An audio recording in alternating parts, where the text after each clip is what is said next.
Vous savez, Jésus avait dit une phrase célèbre. « Ce que je fais, vous le ferez et même plus encore. » Qu'est-ce que ça veut dire? Est-ce que Jésus nous a dit « Attendez, je reviens, soyez dans la passivité » ? Pas du tout. Il a dit « Ce que je fais, vous le ferez ». Ça veut dire qu'il faut prendre notre vie en main et nous aussi faire les actions de Jésus. Aller vers le Père, vers la Mère, et cultivons notre graine de Christ en nous. Nous ne devons pas être passifs. C'est à nous de nous prendre en main. Dieu nous a donné aussi le pouvoir de créer par la parole. Par la parole créatrice, nous pouvons bénir les êtres.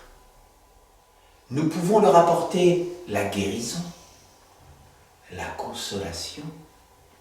Et nous pouvons dicter des œuvres bonnes pour qu'en tant que jardiniers, nous apportions la prospérité autour de nous.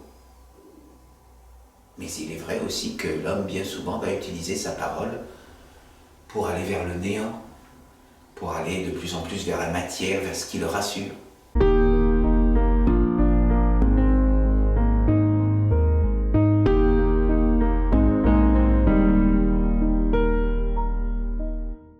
C'est une joie, c'est une très grande joie de vous accueillir aujourd'hui pour cet office de l'Église essénienne chrétienne à Saintes.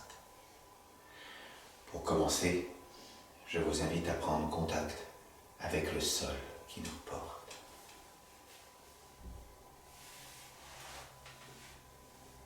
La mer est sous nos pieds. Elle nous porte et nous donne un appui sûr et bon. La mer, c'est la nature. La mer, c'est tout ce qui vit et qui pousse sur la terre.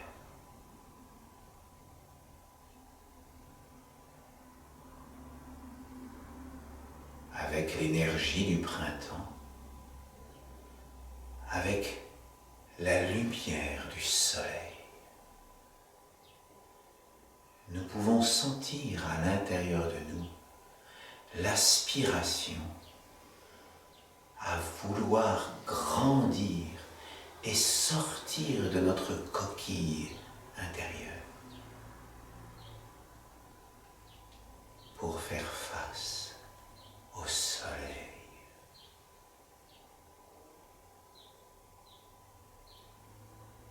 Par nos pieds, nous pouvons sentir un enracinement dans la terre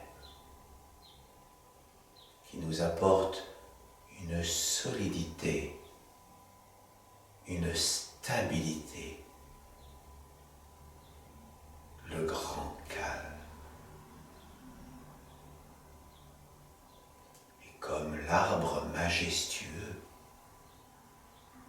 nous nous enracinons dans la terre et nous pouvons grandir, sentir l'aspiration de la vie, la force de notre volonté pour nous diriger vers le soleil au-dessus de nous. Et comme l'arbre majestueux, nous pouvons faire grandir notre ramure avec toutes ses branches, avec toutes ses feuilles, avec toutes ses fleurs. Et nous pouvons capter la lumière du soleil et être un avec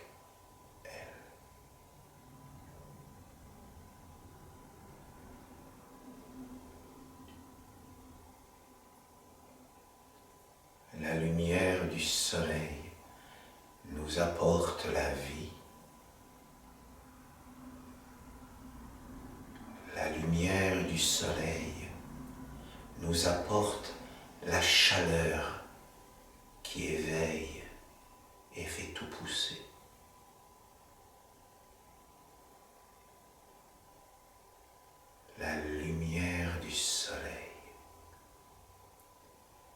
nous apporte, la lumière qui nous guide et qui guide nos pas dans notre vie.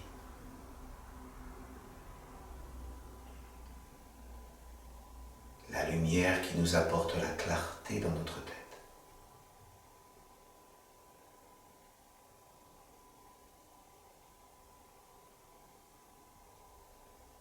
Et la clarté qui nous permet de nous relier au plus pur, au plus noble à l'intérieur de nous, au plus sacré, avec notre âme immortelle.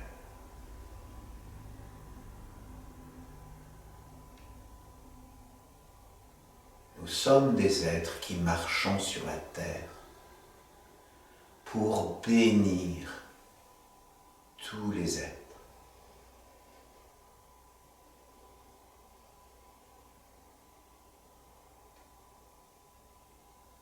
Nous sommes des êtres qui marchons sur la terre pour accueillir la volonté du Père et faire ses œuvres sur la terre.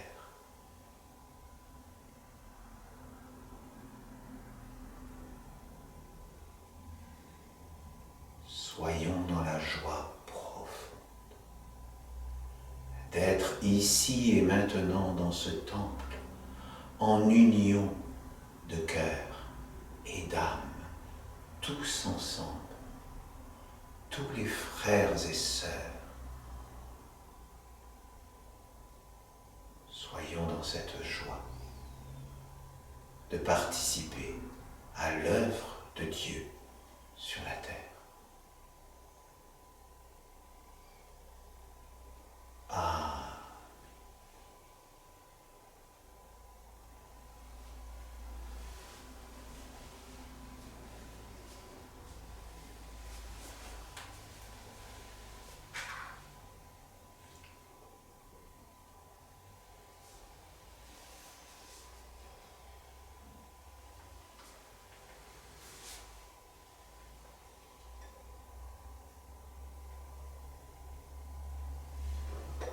Ah, mon ange, j'appelle la flamme du Père, la flamme de la Mère, la flamme de la maison de Dieu, afin qu'elle brille ici et maintenant dans ce temple, et que tous ensemble nous lui donnions la force de notre vie pour être à son service.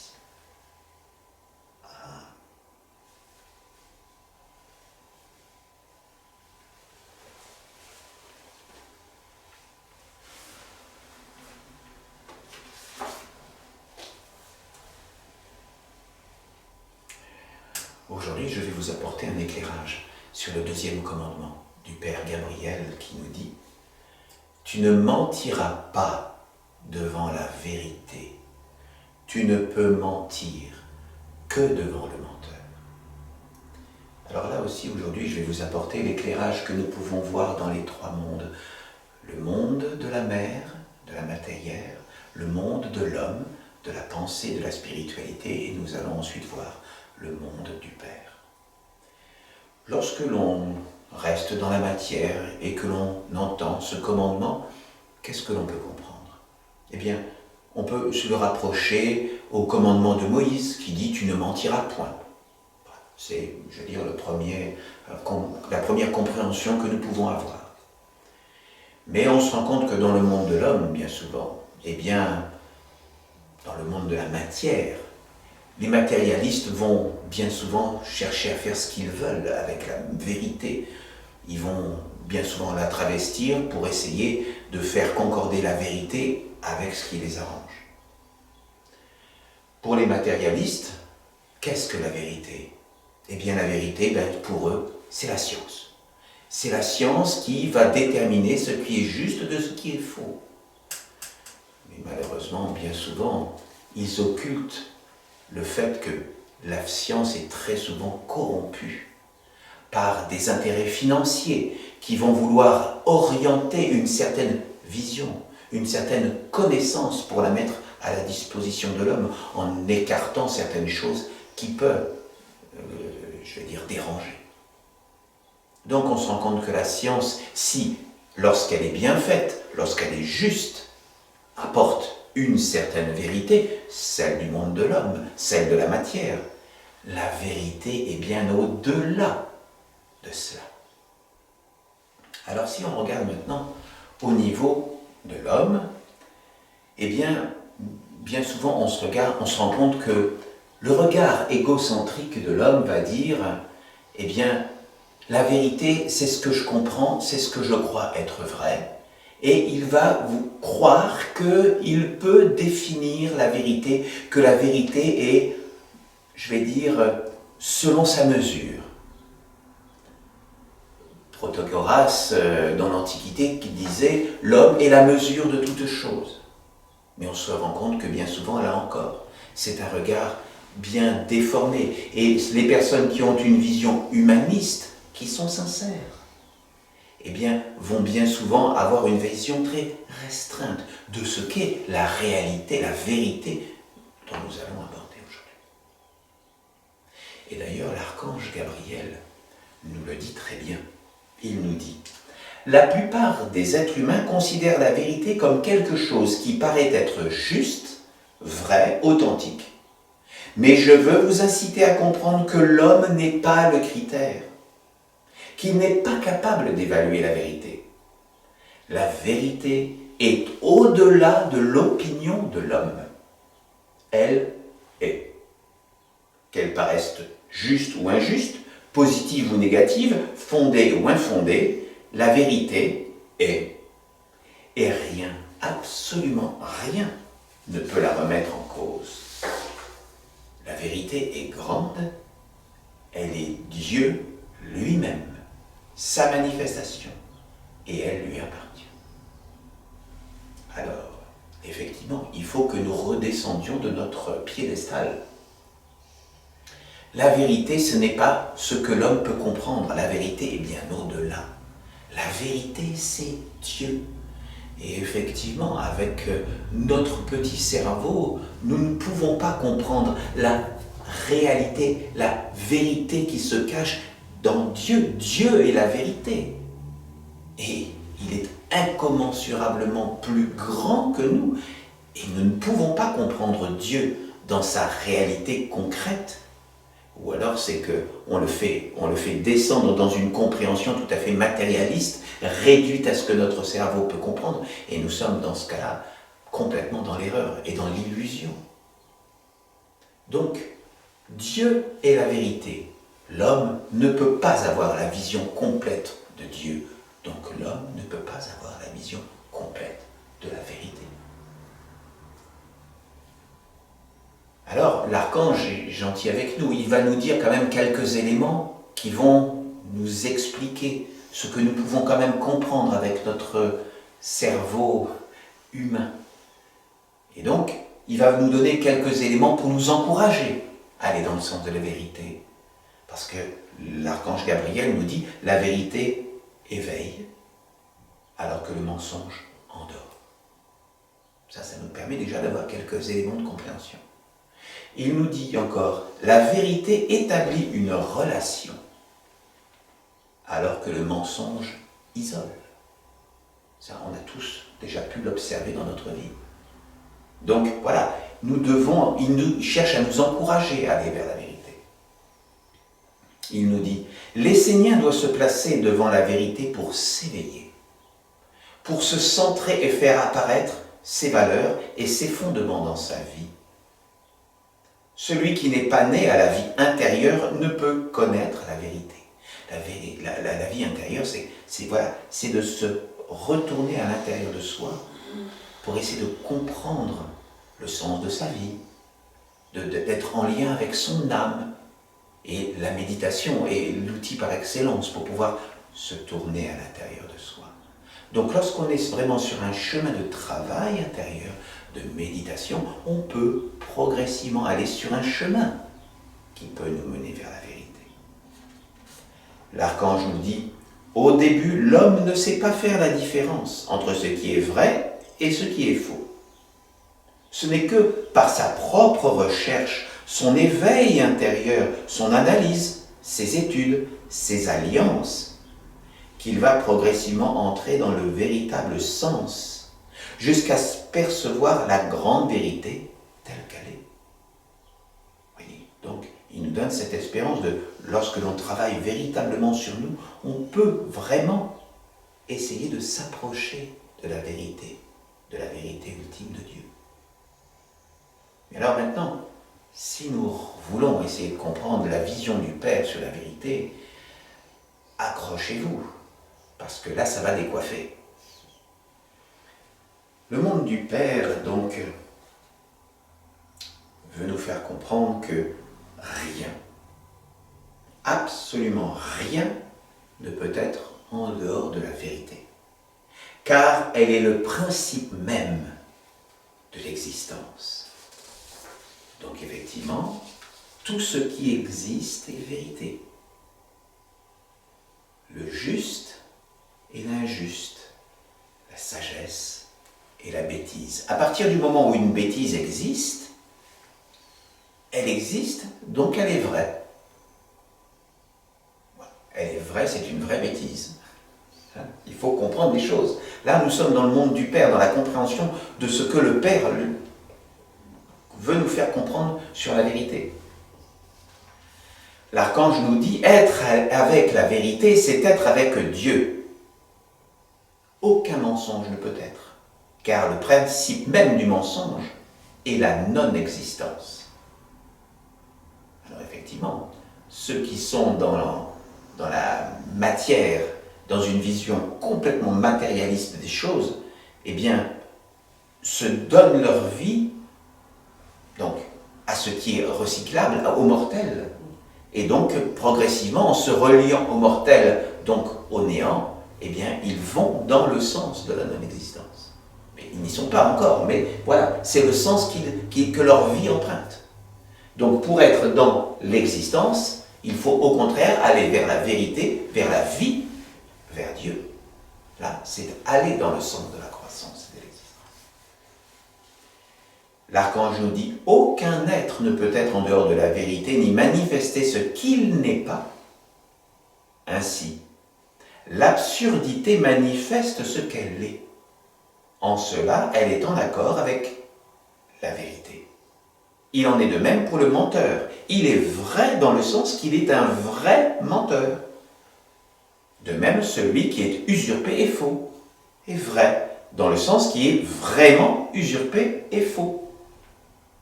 De même pour celui qui est sage. En fait, aucun homme ne peut être absurde ou sage tout seul. Cela dépend des alliances qu'il a scellées, de la nature de la conscience et de la vie intérieure. Voilà, nous en revenons à ce qui était dit tout à l'heure. Tout est une question d'alliance. Lorsque dans notre vie, nous voulons faire une alliance avec le plus pur et le plus sacré, nous donnons une orientation à notre vie, une orientation qui va vers la vie, vers l'immortalité, vers la vérité, vers Dieu. Mais si nous cherchons à nous couper de cette réalité-là, eh bien progressivement nous tombons dans la déchéance, dans la maladie, dans la bêtise, et nous orientons notre vie par les alliances de bêtises. Nous orientons notre vie vers le néant, vers ce qui sépare, vers ce qui isole. Et donc nous opposons, nous cherchons à nous opposer à ce que la vie naturellement de Dieu veut nous apporter vers la croissance et la vérité, vers les bonnes alliances qui nous permettent de grandir.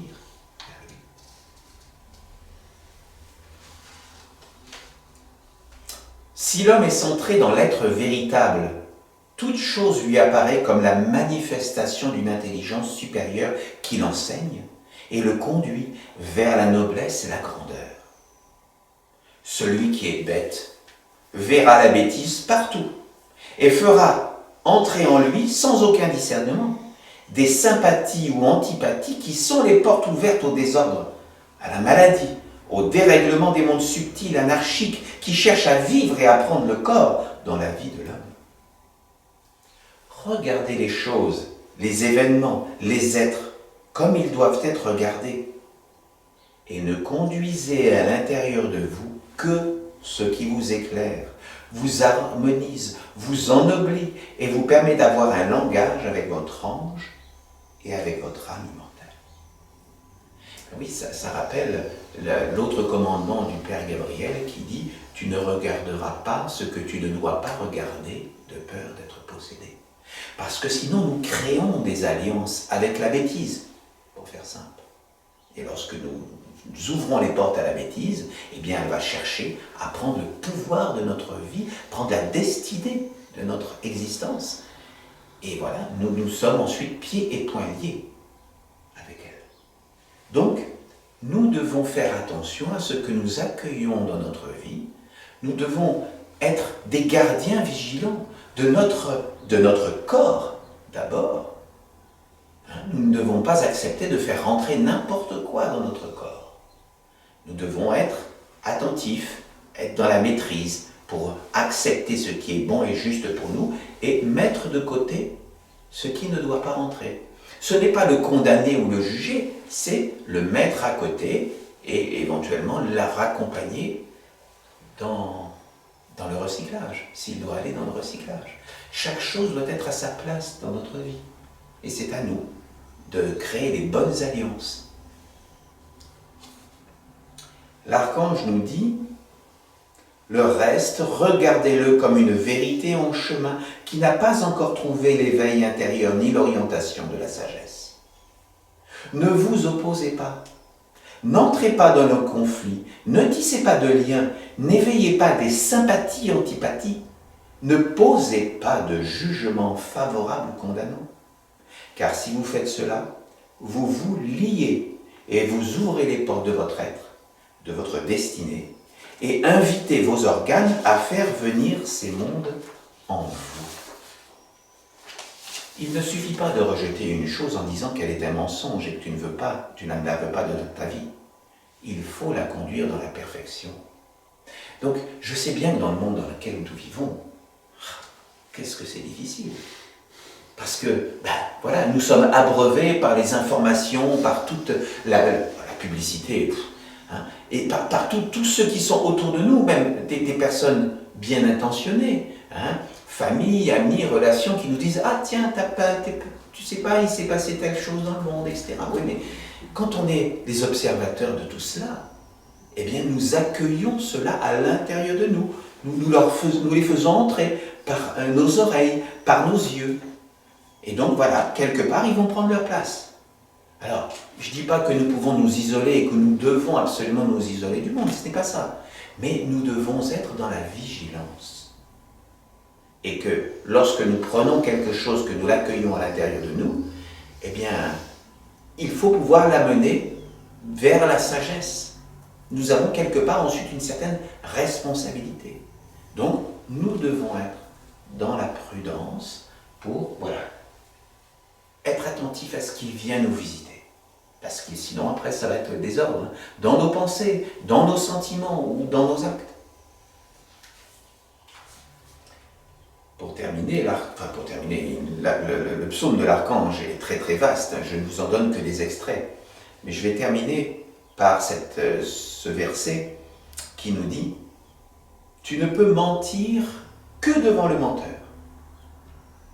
Cela signifie qu'il faut éveiller le juste discernement et ne jamais sortir de la conscience ni de la vérité. L'homme n'est pas obligé d'accepter ce qui se passe devant lui en lui donnant la valeur d'une graine qui poussera dans sa vie.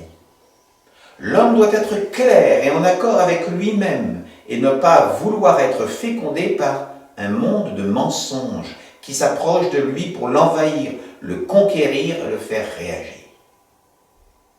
L'homme a le droit de préserver son intégrité, sa pureté et son chemin. Cette attitude demande une discipline et une force de caractère supérieure. Je dois vous avouer que cette partie-là me fait beaucoup réfléchir. Même encore, je n'ai pas la prétention de pouvoir vous donner une explication, un éclairage vraiment parfait et concluant, parce que tu ne peux mentir que devant le menteur. Ça, je me méfie beaucoup. de cette phrase, qui pourrait vouloir nous faire dire, allez, oui, t'as quelqu'un qui te ment, allez hop, vas-y, gaillardement, tu peux mentir toi aussi. Non, ça, je ne crois pas que ce soit juste comme ça.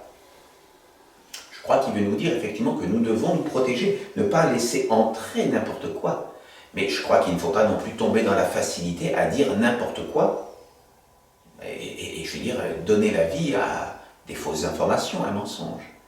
Il faut savoir se protéger, mais il nous dit, il faut éveiller le juste discernement et ne jamais sortir de la conscience ni de la vérité.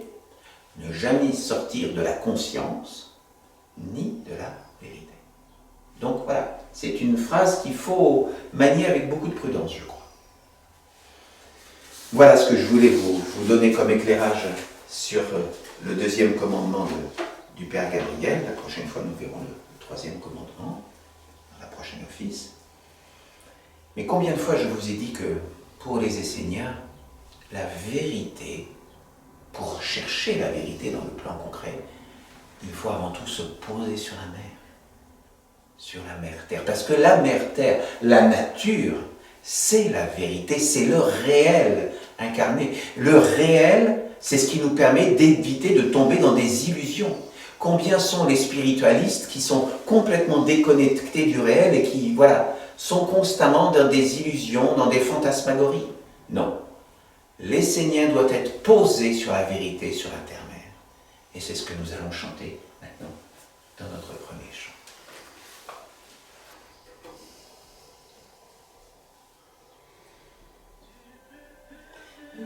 Grand, du plus haut de mon être, avec douceur je t'appelle,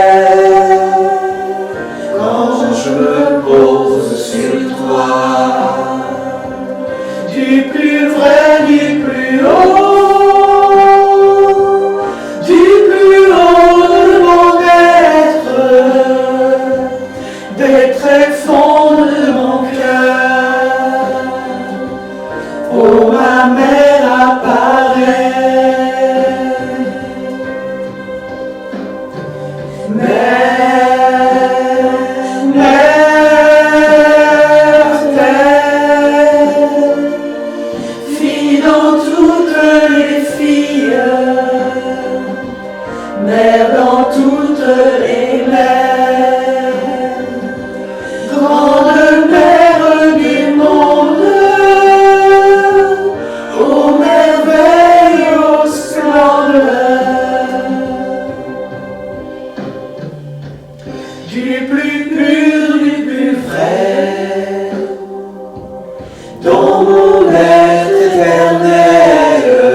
Écarte l'illusion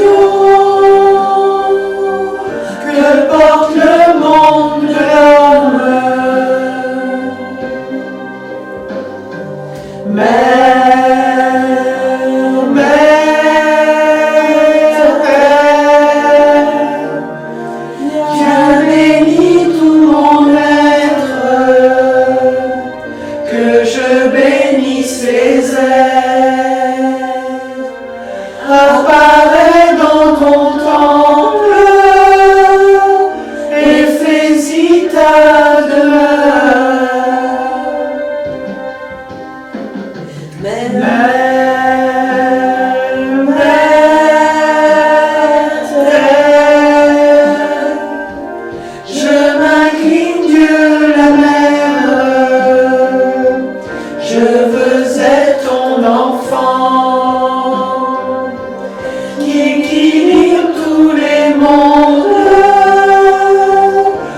le monde de l'homme, quand on l'observe, eh bien on voit plein de gens de bonne volonté qui veulent aller vers le Père, vers Dieu. Mais bien souvent, on se rend compte qu'ils sont comme dans une hypnose. Ils attendent que Dieu vienne sur la terre. Ils attendent d'être délivrés par les mondes divins, par Jésus ou par Mahomet ou quel autre envoyé du Père. Ils attendent que les choses se fassent et ils sont passifs. Ça, c'est vraiment, je vais dire, l'illusion du monde de la spiritualité. Combien nous voyons des personnes qui attendent et qui disent « Oui, il va y avoir avec l'ère du Verseau, tout va s'arranger, et ils attendent. Alors que lorsqu'on observe les lois de la nature, qu'est-ce que nous voyons? Nous voyons que pour récolter, il faut semer. Si nous ne semons rien, et c'est le moment là, c'est au printemps, eh bien nous ne récolterons rien. Vous savez, Jésus avait dit une phrase célèbre. « Ce que je fais, vous le ferez et même plus encore. » Qu'est-ce que ça veut dire? Est-ce que Jésus nous a dit « Attendez, je reviens, soyez dans la passivité » ? Pas du tout. Il a dit « Ce que je fais, vous le ferez. » Ça veut dire qu'il faut prendre notre vie en main et nous aussi faire les actions de Jésus. Aller vers le Père, vers la Mère, et cultivons notre graine de Christ en nous. Nous ne devons pas être passifs. C'est à nous de nous prendre en main. Dieu a fait de nous des créateurs sur la terre. Est-ce que ça voulait dire « Soyez des créateurs et assujettissez la terre et tous les êtres sur la terre pour les dominer » ? Non. Ça voulait dire « Faites le jardin de Dieu sur la terre, faire fructifier toutes les œuvres de Dieu, faites des œuvres bonnes sur la terre, mais ne mettez pas les êtres en esclavage. » Être un créateur sur la terre, c'est une responsabilité. Quand on voit dans la façon dans laquelle le monde va aujourd'hui, nous sommes complètement à l'opposé de cela. Dieu veut que nous soyons ses jardiniers sur la terre. Et donc, que nous fassions ses œuvres, sa volonté. La volonté dans notre esprit nous a donné un moyen de créer par notre esprit, par notre pensée. Et donc, nous devons étudier. Par exemple, étudier la Bible essénienne. C'est un commencement. C'est ce que nous appelons le Nouveau Commencement. Comme il y a eu l'Ancien Testament, le Nouveau Testament, et bien maintenant nous avons le Nouveau Commencement pour l'ère qui vient. Cette Bible est une œuvre sacrée. Nous devons l'étudier. Mais Dieu nous a donné aussi le pouvoir de créer par la parole. Par la parole créatrice, nous pouvons bénir les êtres. Nous pouvons leur apporter la guérison, la consolation. Et nous pouvons dicter des œuvres bonnes pour qu'en tant que jardiniers, nous apportions la prospérité autour de nous. Mais il est vrai aussi que l'homme, bien souvent, va utiliser sa parole pour aller vers le néant, pour aller de plus en plus vers la matière, vers ce qui le rassure. C'est à nous de vouloir être vigilants en ayant la bonne pensée, la bonne conscience, ouvrir notre cœur et faire des œuvres utiles sur la terre. C'est à nous d'être de bons créateurs sur la terre. Des créateurs donc par notre pensée, par notre parole et par les œuvres que nous allons faire sur la terre. Les œuvres, ce sont celles de notre vie. Alors nous avons une vie bien entendu dans le monde de la matière, mais nous devons à un moment tourner notre esprit vers ce qui est au-delà du visible, vers le plus pur, vers le plus sacré, vers notre âme. Et ainsi, nous serons des êtres immortels par notre âme et nous pourrons apporter la bénédiction autour de nous et faire les œuvres utiles, les œuvres que Dieu veut voir apparaître sur la terre.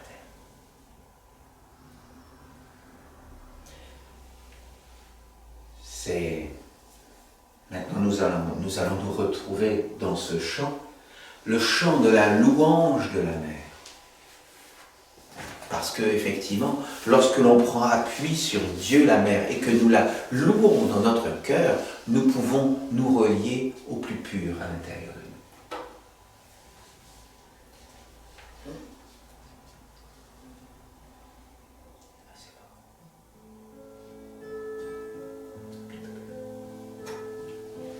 Oui, je chante et je danse sur la terre de notre mère.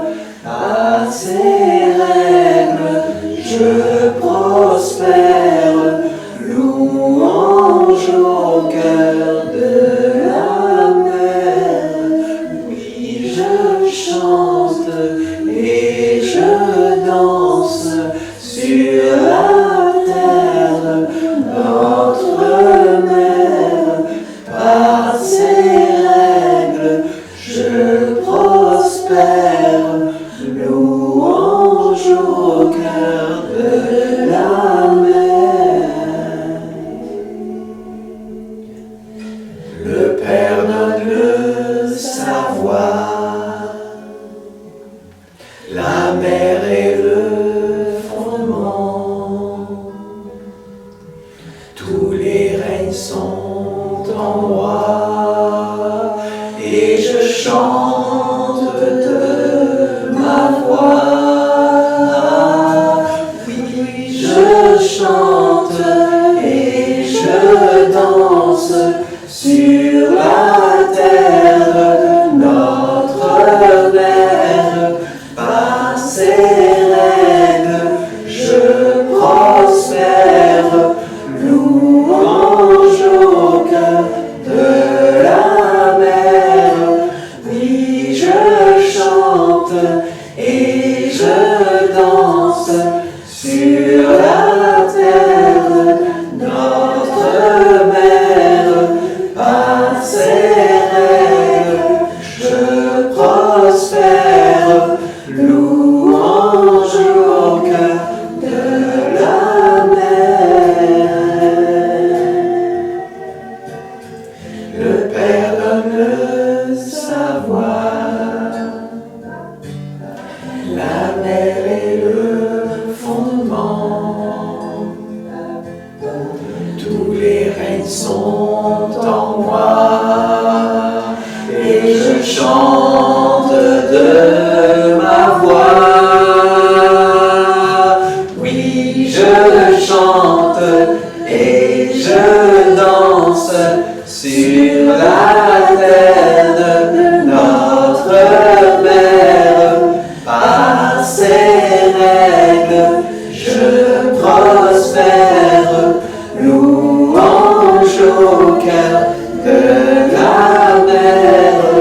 Oui, je chante et je danse sur la terre, notre mère. Par ses règles, je prospère, louange au cœur de la mer. Oui, je chante et je danse sur la terre, notre mère. Par ses règles, je prospère, louange au cœur de la mer. Je vous remercie.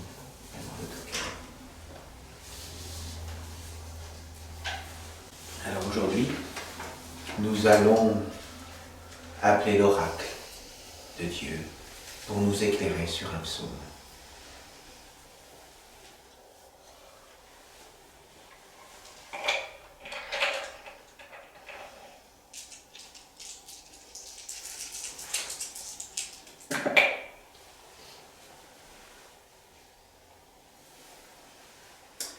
Alors, nous avons le psaume 233 de l'archange Raphaël.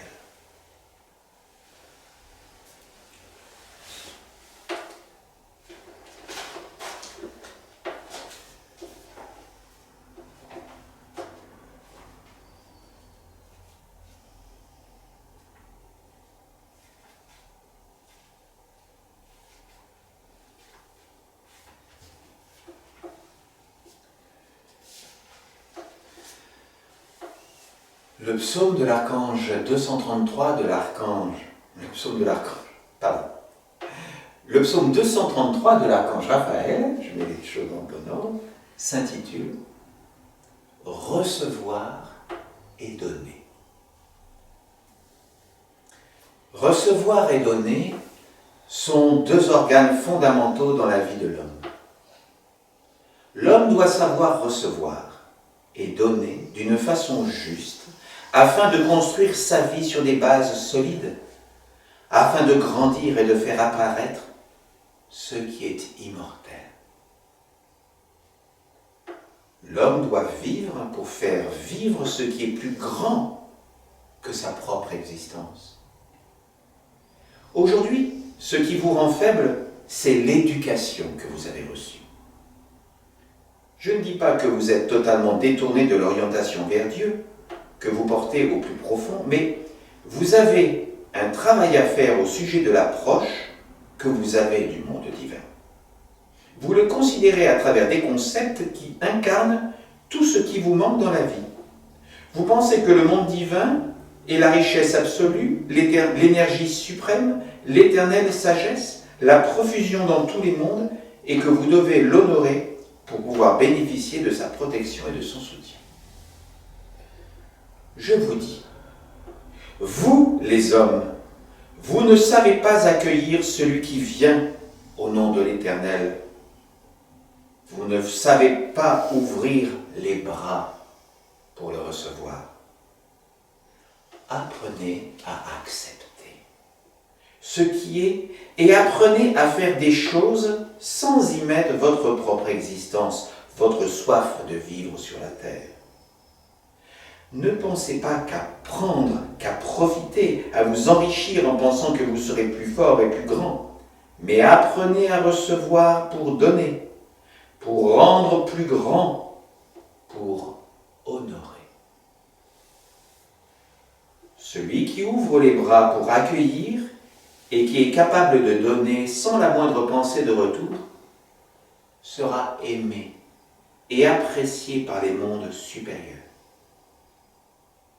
Les mondes supérieurs ne veulent pas que l'homme soit à tout prix des serviteurs, mais ils aiment que l'homme accomplisse sa fonction divine d'être la continuité de l'existence immortelle des mondes. Ils aspirent à voir que l'homme prend soin de l'existence globale et que cela est le but principal de sa vie. Et oui. Combien sont les êtres humains à se détourner de cette conscience, de cette compréhension de ce que notre existence, que nous devons prendre soin de l'existence globale et que cela est le principal, doit être le principal but de notre vie. L'homme doit apporter la bénédiction de Dieu sur la terre, la profusion, mais non pas par le calcul, l'intérêt et la volonté de réaliser son propre monde personnel. Ben oui. Combien sont ceux qui prient Dieu pour leur petite vie mortelle, pour que Dieu réalise les choses à leur place, ou pire, pour que leur équipe de foot gagne. Je veux dire, là, on est vraiment dans des choses qui sont complètement en dehors des attributs de Dieu.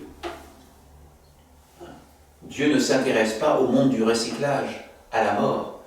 Dieu, c'est la vie.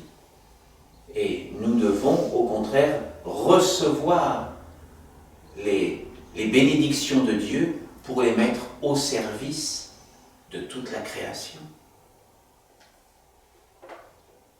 L'archange nous dit, il est juste d'aller vers Dieu pour prendre, mais cela doit être pour donner. pour servir, pour faire fructifier, grandir, partager ce que Dieu offre. Ce n'est pas pour nous et notre petite vie mortelle qui nous donne les choses, c'est pour que nous puissions les redistribuer. Et donc là, on reconnaît d'ailleurs l'un des commandements du Père Gabriel, lorsqu'il nous parle des forces de l'argent. Nous reviendrons là-dessus. Où nous devons non pas garder l'argent pour nous, mais l'argent qui est une force de vie, nous devons le redistribuer, le faire couler dans notre vie. Comme nous ne devons pas retenir la source du ruisseau pour nous, nous devons lui permettre de s'écouler librement, le ruisseau, pour abreuver tous les êtres.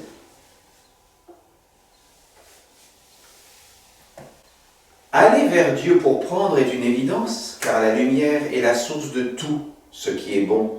Et il est louable de devenir un serviteur, un représentant, un agent de la lumière. Mais cela ne doit pas être uniquement philosophique, car ce qui est fondamental, c'est de donner pour que le plus grand soit honoré et grandisse, qu'il se propage, qu'il se partage. Beaucoup d'hommes sur la terre affirment qu'ils donnent leur vie à Dieu, mais en fait, ils ne donnent rien. Ils veulent juste prendre. Cela demeure philosophique. Les hommes s'hallucinent dans leur croyance qu'en allant vers Dieu, ils vont recevoir pour pouvoir donner sur la terre, car lorsqu'ils reçoivent la richesse de Dieu, ils font leur volonté à eux et non celle de Dieu.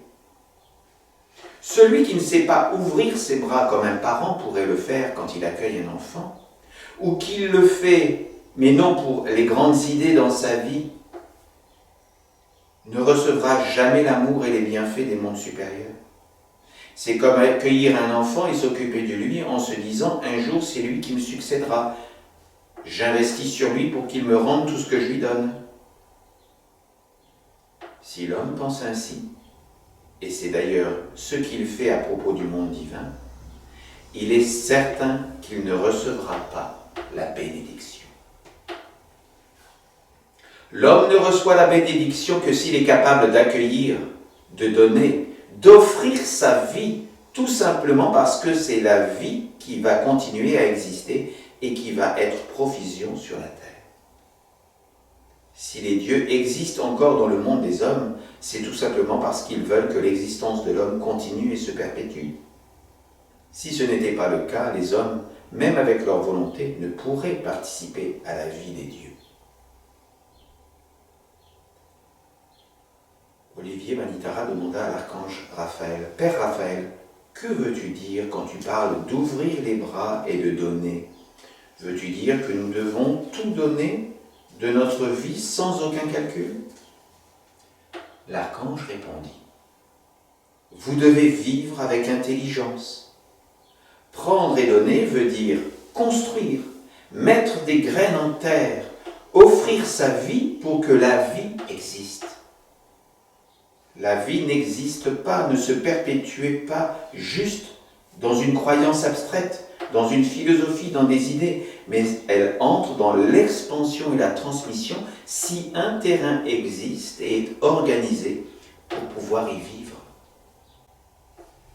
Ça, c'est comme l'idée de Dieu. On peut avoir de belles idées de Dieu, mais si nous ne mettons pas Dieu dans notre vie, dans l'action de notre vie, si nous ne lui permettons pas d'exister dans notre vie, eh bien tout ça est abstraction et théorie, et Dieu ne s'incarne pas sur la terre. Donc nous devons faire les œuvres de Dieu pour que Dieu puisse s'incarner, qu'il puisse exister sur la terre. Mais ça, c'est le rôle de l'homme. Ce n'est pas le rôle des animaux, des végétaux ou des minéraux de mettre l'homme à sa place sur terre. C'est le rôle de l'homme. D'abord à l'intérieur de nous, parce que c'est nous qui devons travailler sur nous-mêmes. Nous devons être, les ouvriers de notre propre vie intérieure. Et ensuite, lorsque on a ce lien avec les mondes divins, eh bien, nous pouvons être les porte-paroles de Dieu sur la terre. Et même avant cela, nous pouvons apporter notre bénédiction et faire des petites œuvres pour essayer de, apporter notre pierre à l'édifice de Dieu. L'archange nous dit, Si vous pensez à vous enrichir personnellement, vous deviendrez peut-être riche le temps de votre existence terrestre, mais vous ne pourrez continuer à vivre dans vos œuvres, car il n'y aura pas de champ de vie, de continuité de conscience ni d'existence. L'Esprit divin sera absent. Il n'y aura pas d'égrégore relié à Dieu ou d'intelligence supérieure dans l'œuvre. Celle-ci ne sera que matérielle, et lorsque vous quitterez la terre, il ne restera plus rien. Les hommes diront qu'il reste quelque chose, car ils auront prévu pour leur enfant. Mais ils ne comprennent pas que les enfants reproduisent la vie des parents, et qu'il n'y aura rien de plus.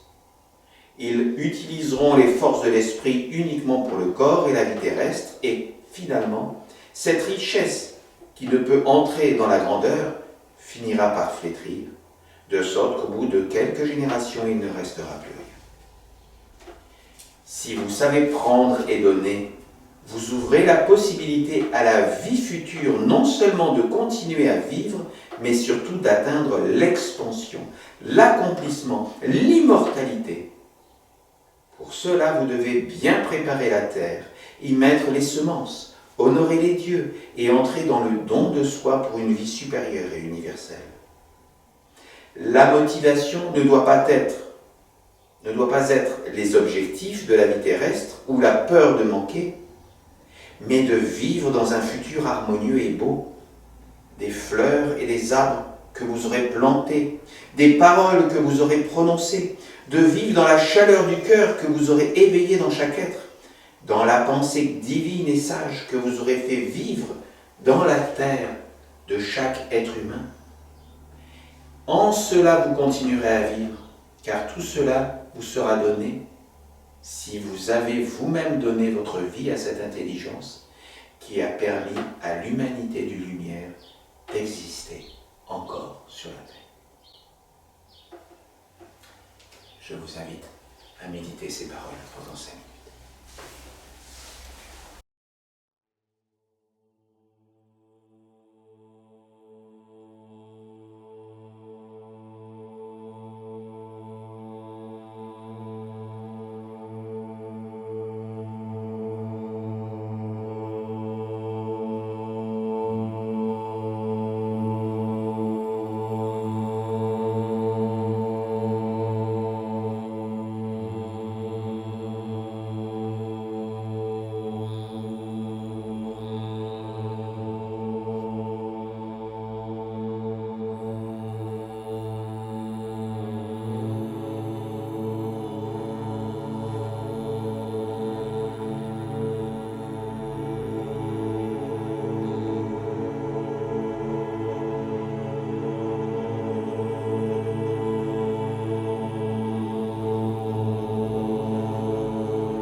recevoir la bénédiction de l'ange de la paix.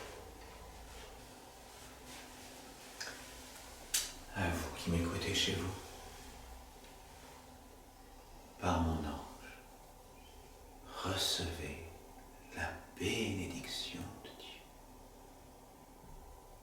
Recevez la protection de l'Église essénienne chrétienne.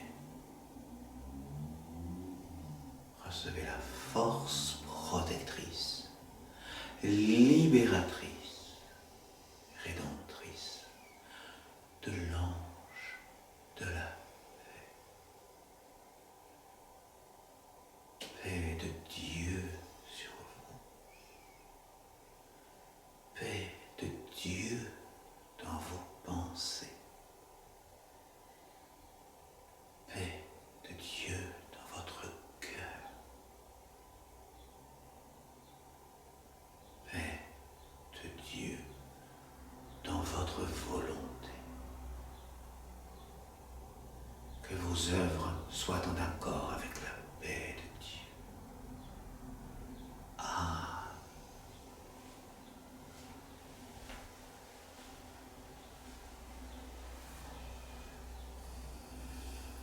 Nous voilà déjà à la fin de notre office et nous allons bien sûr nous séparer avec notre dernier chant qui s'appelle Ensemble.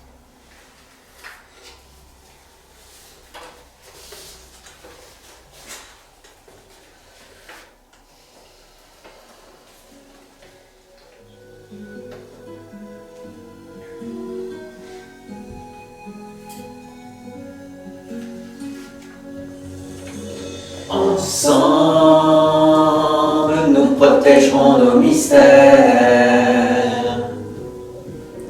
Ensemble, nous serons plus forts qu'hier.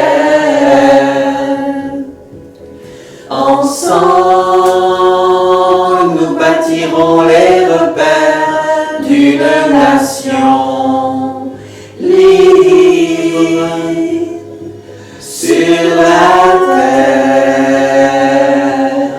Ensemble, nous ouvrirons la porte de la vie.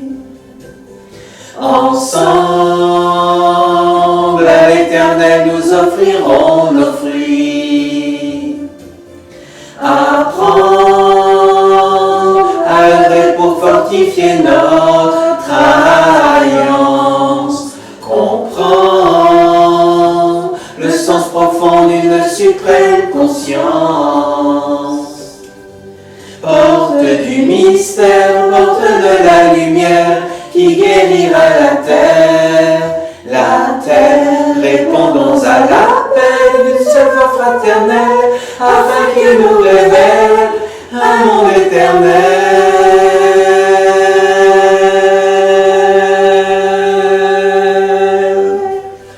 Qu'ensemble nous transformions le cours de l'histoire, que s'assemble un peuple qui trouvera la victoire. Victoire dans la perfection de notre mission sur terre. Au nom des enfants de la lumière.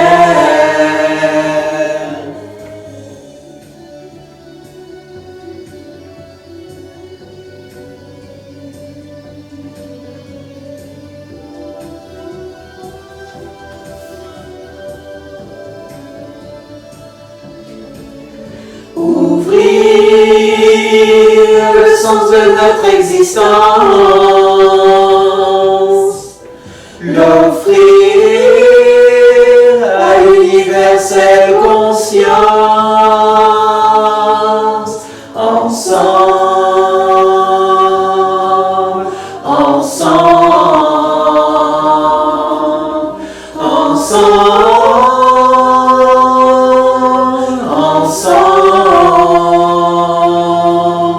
ensemble, nous bâtirons les repères d'une nation libre et fière.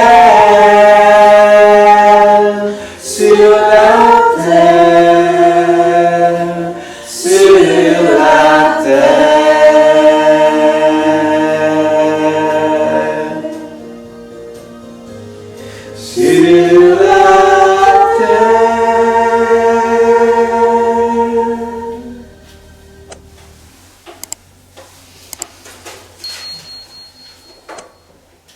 Avant que nous nous séparions, j'aimerais rappeler à ceux qui nous écoutent que vous pouvez vous abonner gratuitement à notre bulletin mensuel avec les liens qui se trouvent en dessous de cette vidéo.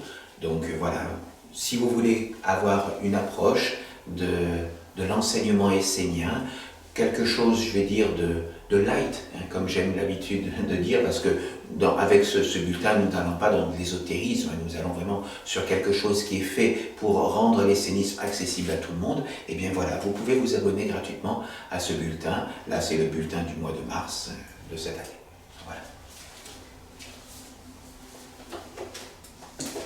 Nous allons maintenant accompagner les flammes la flamme de notre temple, des mondes visibles vers les mondes divins.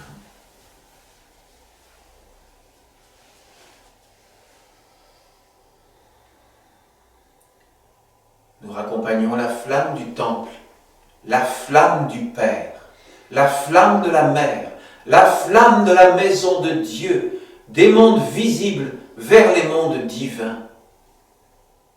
Nous la raccompagnons avec notre cœur, afin qu'elle continue de briller en nous, à chaque instant de notre vie, au plus profond de notre cœur, jusqu'au moment béni où nous nous retrouverons.